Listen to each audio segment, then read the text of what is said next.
Thank you అధ్యక్ష. ముఖ్యంగా Visakha steel ప్లాంట్కి సంబంధించి అధ్యక్ష, ఇది ఒక పార్టీకి సంబంధించో లేదంటే కొద్దిమంది ఒక ప్రాంతానికి సంబంధించి మొత్తం రాష్ట్రానికి సంబంధించింది. చాలాసార్లు పదే పదే నేను అనేక సందర్భాల్లో కూడా చెప్పాను అధ్యక్ష.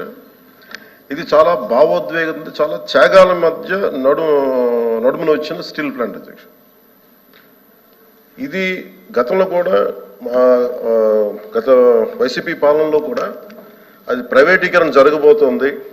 ఆ రోజున మన మంత్రి గారు చెప్తున్నాడు, అచ్చెన్నాయుడు గారు చెప్తున్నాడు, ఎందుకు ఆ రోజు ధర్నా చేశారు, వీళ్ళందరూ ఎందుకు వచ్చారంటే దానికి ఆ సమయంలో జరిగింది ఏంటంటే కొంతమంది కార్మిక సంఘాల నాయకులు కూడా ఎయిర్పోర్ట్కి వెళ్ళి అప్పుడు ముఖ్యమంత్రి గారు చెప్పిన మాటలు ఏంటంటే మేము దీన్ని కొంత భూమిని అమ్మేస్తాం మీకు ఇస్తామని చెప్తే అది నిర్వీర్యం చేయడానికి వాళ్ళు ప్రయత్నం చేస్తే మేమందరం అడ్డుకున్నాం అధ్యక్ష, మా అందరితో సహా. ఇది మొన్న కూడా కార్మిక సంఘాల నాయకులతో కూర్చున్నప్పుడు ఇదే నివేదిక ఇదే అభ్యర్థన ఇచ్చారు. ఇది ప్రైవేటీకరణ చేయకూడదంటే మీరు ఎంత కమిటెడ్గా ఉన్నారో మేము అంతే కమిటెడ్గా ఉన్నాం. 2021 ఫిబ్రవరిలో మేము అమిత్ షా గారిని కలిసాం అధ్యక్ష, హోంమంత్రి అమిత్ షా గారిని కలిసి వారికి నేను ఇచ్చింది కూడా ఏంటంటే ఇది మాకు చాలా భావోద్వేగాలతో కూడింది, చాలా త్యాగాలతో కూడింది, దయచేసి దీన్ని ఎట్టి పరిస్థితుల్లో ప్రైవేటీకరణ చేయకుండా అని చెప్పాం అధ్యక్ష. అలాగే మీరు గతంలో కూడా 2019-14 ఆ సమయంలో డ్రెడ్జింగ్ కార్పొరేషన్ ఆఫ్ ఇండియాను కూడా దాన్ని ప్రైవేటీకరణ చేస్తామంటే మేమే ముందుండి దాన్ని ఆప్ చేసాం అధ్యక్ష. ఇది మేమేమనుకున్న పబ్లిక్ సెక్టార్ యూనిట్స్ లాభసాటిగా ఉన్నాయి, లాభాల దిశగా నడుస్తున్నాయి, కొద్దిపాటి నష్టాల దిశగా నడుస్తున్నాయి, వాటిని ముందుకు తీసుకెళ్లాలి, ప్రభుత్వాలు పిఎస్యూస్ నడవాలనేది మా ఆకాంక్ష మా అందరినీ. When it comes to Vizag steel plant, we are extremely committed not to privatize. ఇది మా అందరి కమిట్మెంట్ అధ్యక్ష. అలాగే దీనికి ఇందాక మంత్రి గారు చెప్తున్నట్టుగా దీన్ని రన్ చేసే ఇష్యూస్లో చాలా లోపాలు ఉన్నాయి అధ్యక్ష. దాన్ని స్కిల్ని ఎన్హాన్స్ చేసుకోవాలి, దాన్ని కొంత పెట్టుబడి కావాలి, దానికి కొంత క్యాప్టివ్ మైండ్స్ కావాలి, లాట్ ఆఫ్ ఛాలెంజెస్ ఉన్నాయి. ప్రతిసారి నేను కార్మిక సంఘాలతో కూడా ప్రత్యేకించి ఈ మధ్యన ఒక 4 రోజుల క్రితం కూడా మాట్లాడడం జరిగింది అధ్యక్ష. వాళ్ళు కూర్చోబెట్టి దానికి సంబంధించి మీరు ఒక సమగ్రమైన ఒక కార్యాచరణ ఇవ్వండి మాకు, మీరు వస్తే నేను కేంద్ర ప్రభుత్వం నేను ప్రత్యేకించి నేను కూడా నాకు సంబంధించి నేను కూడా తీసుకెళ్తాను తెలియజేస్తున్నాను అధ్యక్ష. So we are extremely committed not to private this. I hope you're all satisfied. Okay LOP గారు కూర్చో. అధ్యక్ష, ఇది చాలా సెంటిమెంట్తో కూడుకున్న అంశం అధ్యక్ష. విశాఖ స్టీల్ ప్లాంట్ ఇది ఇందాక వాళ్ళు చెప్పినట్టు ఇది ఒక పార్టీకో లేదా ఒక వ్యక్తికో ఒక సంస్థకో సంబంధించింది కాదు అధ్యక్ష. ఇది విశాఖ హక్కు, ఆంధ్రుల హక్కు, ఉమ్మడి రాష్ట్రంలో ఉన్న ఆంధ్రుల తాలూకు హక్కు అధ్యక్ష. 32 మంది ప్రాణత్యాగాలతో అయింది. ఇందాక మంత్రులు మాట్లాడుతున్నప్పుడు 1-2 విషయాన్ని వాళ్ళు చెప్పడం జరిగింది. భూములు అమ్మేస్తున్నారు అప్పుడు ముఖ్యమంత్రి గారు తీసేద్దారు. దానికి కావాల్సిన నిధులు సేకరించుకోవడానికి ఆ రోజు చెప్తున్న ప్రయత్నాలు అధ్యక్ష. ఈ 6 నెలల కాలంలో విశాఖ స్టీల్ ప్లాంట్ భూముల్ని 2 దఫాలుగా ఉన్న కొన్ని పీసుల్ని ఇప్పటికే ఆప్షన్లోకి నోటిఫికేషన్ ఇచ్చిన సందర్భాన్ని కూడా ఒకసారి గుర్తు చేస్తాను అధ్యక్ష. దాన్ని మేము వ్యతిరేకిద్దామా? ఇది కాదు, ఇది డే టు డే యాక్టివిటీలో భాగం అధ్యక్ష. ఆ సందర్భంలో మాట్లాడిన దాన్ని రాజకీయాల్లో కూర్చోపించడం కరెక్ట్ కాదు. ఏమైనప్పటికీ కూడా ఇది పూర్తిగా కూడా దీన్ని ప్రైవేటైజ్ చేయకుండా ఉంచాలి అధ్యక్ష. ఆ రోజు స్వయాన ప్రధానమంత్రి గారు విశాఖపట్నం సభకు వచ్చినప్పుడు సాక్షాత్తు ఆనాటి ముఖ్యమంత్రి జగన్మోహన్ రెడ్డి గారు మొత్తం సభ సాక్షిగా లక్షలాది మంది ప్రజలు ఉంటుండగా ఆ రోజు విశాఖపట్నం స్టీల్ ప్లాంట్ ప్రైవేటీకరణ చేయడానికి వీలు లేదు, మేము అర్థిస్తున్నాము, ఇది మా తాలూకా ఇది మా సెంటిమెంట్ అని చెప్పి ఆ రోజు ముఖ్యమంత్రి గారి సందర్భాలు కూడా ఒకసారి జ్ఞాపకం చేస్తాను అధ్యక్ష. ఎందుకంటే ఇది అన్ని పార్టీల తాలూకు కమిట్మెంట్ వాళ్ళు తప్ప ఇది ఏ ఒక్కరితోనో అవుతుందో అనుకుంటే మాత్రం పొరపాటు అధ్యక్ష. ఏదైతే రాష్ట్రంలో దేశంలో ఉన్న మిగతా రాష్ట్రాల్లో జరుగుతున్న అంశాలు ఉన్నాయో ఆ ప్రకారమే దీన్ని కూడా అందరం సమస్యగా దీన్ని కాపాడుకోవడం బాధిస్తుంది. పూర్తిగా మా తరఫున మా పార్టీ తరఫున మా బాధ్యతగా ఈ హక్కుని ఏదైతే విశాఖపట్నం స్టీల్ ప్లాంట్ అనేదాన్ని ఏది ఉందో దాన్ని చేస్తే మాత్రం దాన్ని పోరాడతాం అధ్యక్ష, దాన్ని కాపాడడం ప్రయత్నిస్తాం అధ్యక్ష. ఏదైతే ఇప్పుడు గౌరవ సభ్యులు చెప్పారో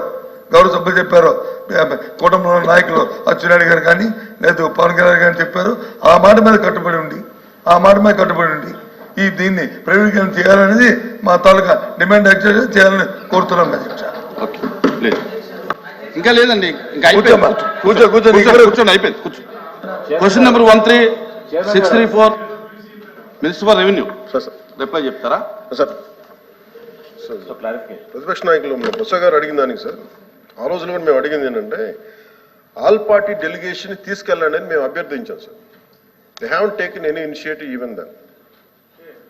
వీఆర్ రియల్. ఆ రోజు నుంచి కూడా ఈ రోజు మేము ఒకటే కమిట్మెంట్తో మాట్లాడుతున్నాం, కానీ ఆ రోజున మేము అభ్యర్థించాం అధ్యక్ష, ఆల్ పార్టీ మీరు చేయండి, మేము తీసుకెళ్తాం, మేము అందరం వస్తామని మాట్లాడాం. Maybe they didn't consider it sir అధ్యక్ష. So we want to bring it to that.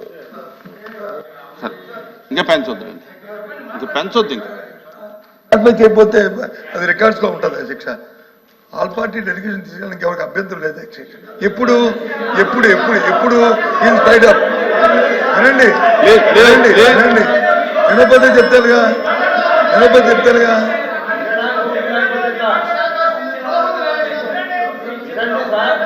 వినండి వినండి వినండి, దయచేసి వినండి. రామారావు గారు వినండి. వినటానికి అభ్యంతరం ఏముంది? వినటానికి అభ్యంతరం ఏముంది? ఆ రోజున్న ప్రభుత్వానికి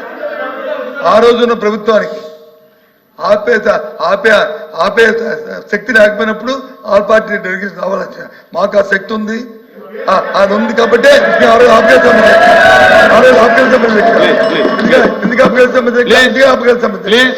ఇవాళ దయచేసి అది చేయమని చెప్పి రిక్వెస్ట్ చేస్తున్నాను. హలో గారు, కూర్చోండి కూర్చోండి. సరే, అచ్చిన గారికి పెంచకండి. కూర్చోమ్మా కూర్చోమ్మా.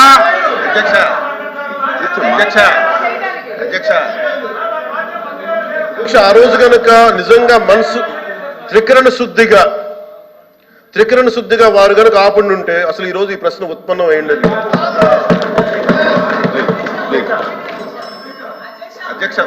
నా నా ఆ క్వశ్చన్ ఇస్ ఓవర్. కూర్చోండి, ఇంకొద్దు కూర్చోండి, ఇంకొద్దండి, ఇంకొద్దు కూర్చోండి please please. Controversy. Question number 13634 minister for revenue minister గారు. లేదు లేదు, కూర్చోండి, అయిపోయింది, కూర్చోండి. నా కూర్చోండి, అయిపోయింది, క్వశ్చన్ అయిపోయింది, కూర్చోండి ప్లీజ్, కూర్చోండి. ఎందుకు కూర్చోండి, క్వశ్చన్ అయిపోయింది. నా మీరు ఇలాగా కూర్చోవయ్యా స్వామి, కూర్చో రావులో కూర్చో.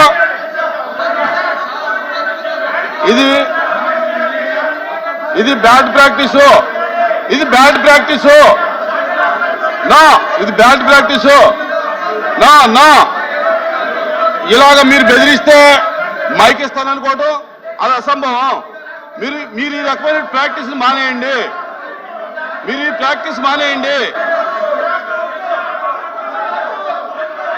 నా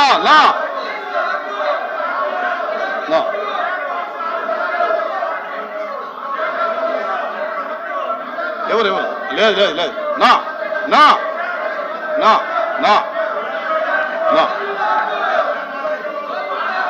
ఎవరు ఆ క్వశ్చన్ అయిపోయింది. ఏమో లేదు, అది లేదు. అరే ఎందుకు వస్తారా మీరు? ఏంటి, దేనికి వస్తారు మీరు దేనికి వస్తారు చెప్పండి. మీరు దేనికి వస్తున్నారు? సార్ కూర్చోండి, మినిస్టర్ గారు కూర్చోండి. ఒక్కళ్ళు చెప్పండి ఎందుకు వస్తారు? మీరు ఇనమ్మా ఏనండి, మీరు ఎందుకు వస్తారు ఇక్కడికి? మీరు ఎందుకు వచ్చారు చెప్పండి. ఏంటది? కూర్చోండి.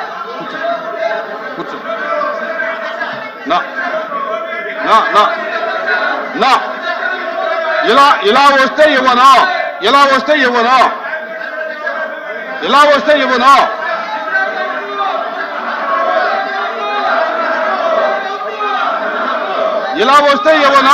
మైక్ ఇవ్వను. ఇలా వస్తే ఇలాగ మీరు ఈ ప్రాక్టీస్, ఇటువంటి ప్రాక్టీస్ చేస్తే నేను ఒప్పుకోను. నా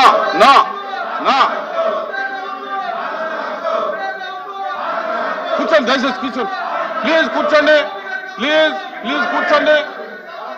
నా నా నా ఇవ్వను ఇలా మీరు ఈ రకమైన ప్రాక్టీస్ చేస్తే ఇవ్వను నా ఇవ్వను నో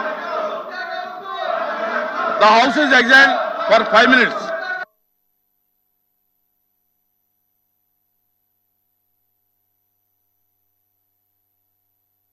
ఇప్పుడు ఆపరేషన్ లేకుండానే మోకాళ్లకు ప్లాస్మా ట్రీట్మెంట్. మీ ఆర్థోపెడిక్ సమస్యలన్నిటికీ రోబోటిక్ టెక్నాలజీ ద్వారా తక్కువ ఖర్చుతో శాశ్వత పరిష్కారం. Free consultation. ప్రతి ట్రీట్మెంట్ పై 20% డిస్కౌంట్. ఈ ఆఫర్ కొద్ది రోజులు మాత్రమే. త్వరపడండి. V9 hospitals 9281 465 842.